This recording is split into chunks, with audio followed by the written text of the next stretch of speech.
நான் பலமுறை சந்திப்பதற்கு முயற்சி செய்திருக்கிறேன், ஆனால் முடியவில்லை என்று சொல்லி இருக்கிறார்.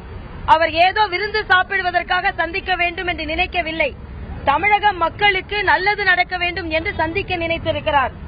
அவர் சந்திப்பை புறக்கணித்ததன் மூலம் தமிழக மக்களுக்கு ஏற்பட்டிருக்கும் நஷ்டம் எவ்வளவு என்றால் சுமார் 600 - 700 கோடி. ஏனென்றால் எல்இடி விளக்கு திட்டம், இந்த எல்இடி விளக்கு திட்டத்தினால் முறையாக செயல்படுத்தியதனால் நமது அண்டை மாநிலங்கள் ஒரு நாளைக்கு 1 கோடியை மிச்சப்படுத்துகிறார்கள். அது மட்டுமல்ல, 2000 மெகாவாட் மிச்சமாகி இருக்கும். 2000 மெகாவாட் என்றால் கூடம்குளம் நிறுவினால் எந்த அளவிற்கு நம்மளுக்கு பலன் தருமோ அந்த அளவிற்கு மின்சாரம் மிச்சமாகி இருக்கும். ஆக பல 100 கோடி ரூபாய்களை தமிழக மக்களுக்கு இழப்பதற்கு வழிவகை செய்திருக்கும் இந்த தமிழக அரசு நிச்சயமாக மாற்றப்பட வேண்டும். ஏனென்றால் பியூஷ் கோயல் அவர்களை முறைப்படி சந்தித்திருந்தால் எல்இடி விளக்குகள் மற்ற மாநிலங்களைப் போல பொருத்தப்பட்டிருந்தால், இன்னும் சொல்ல போனால் எல்இடி விளக்கு திட்டத்தை நேரடியாக எடுத்துக்கொள்ளாத ஒரே மாநிலம் தமிழகம். அது மட்டுமல்ல, 600 கோடி ரூபாயில் இந்த திட்டத்தை மாநில அரசிற்கு 1 ரூபாய் கூட செலவில்லாமல் இந்த திட்டத்தை மத்திய அரசு கொண்டு வருவதற்கான திட்டம் தீட்டியிருந்தது. ஆனால் மாநில அரசு அதை புறக்கணித்துவிட்டு சென்னை மாநகராட்சிக்காக 146 கோடி ரூபாயில் 30,000 எல்இடி விளக்குகளுக்கு தனி டெண்டர் போடப்பட்டிருக்கிறது.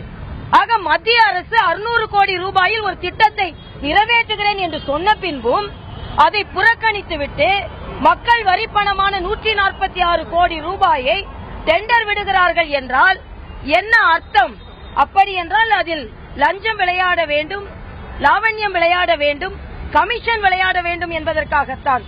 அதனால் இதுதான் ஒவ்வொரு முறையும் ஒவ்வொரு நல்ல திட்டமும் புறக்கணிக்கப்பட்டிருக்கிறது.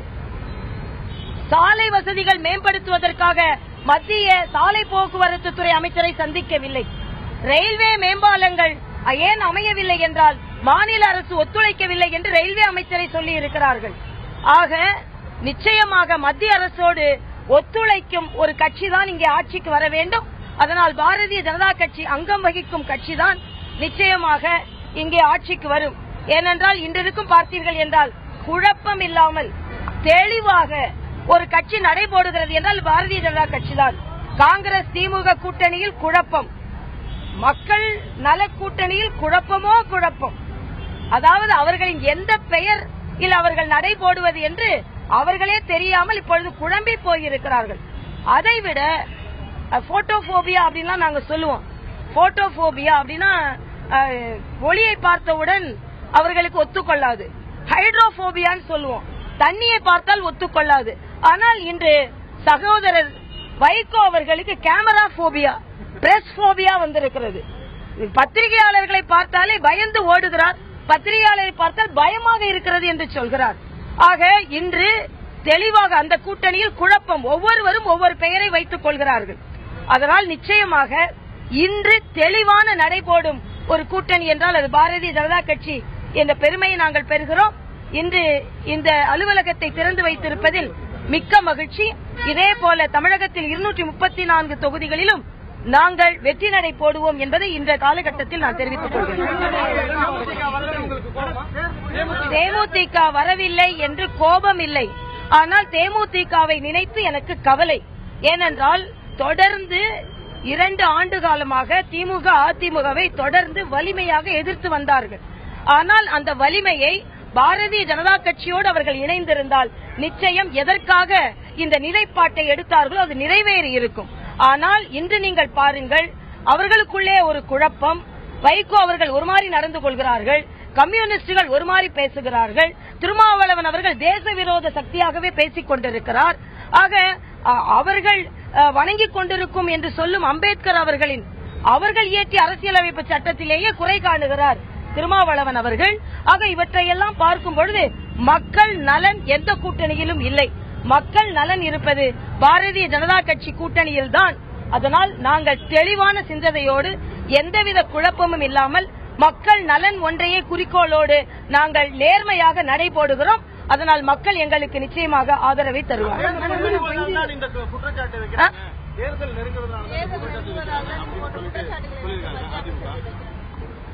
நிச்சயமாக இல்லை.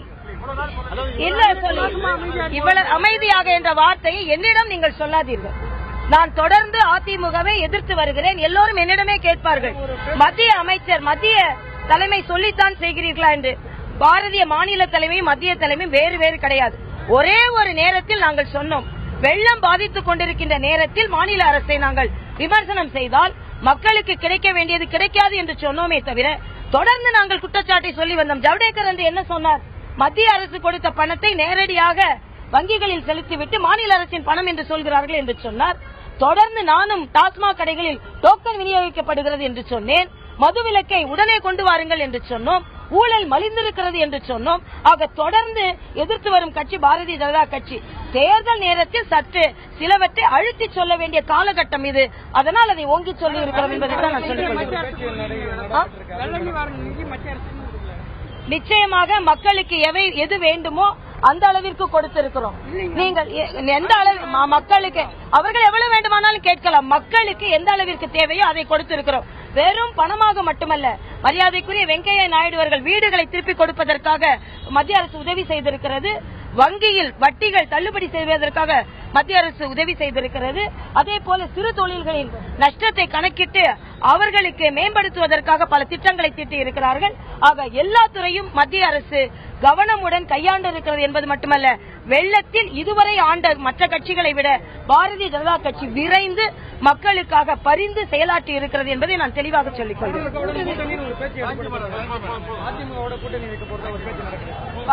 அதிமுகவை முதலமைச்சரை சந்திக்க முடியவில்லை என்று ஒரு மத்திய அமைச்சர் சொன்ன பிறகும் அதிமுக கூட்டணி என்று கேட்டால் அப்ப எதைத்தான் நீங்கள் நம்ப போகிறீர்கள்?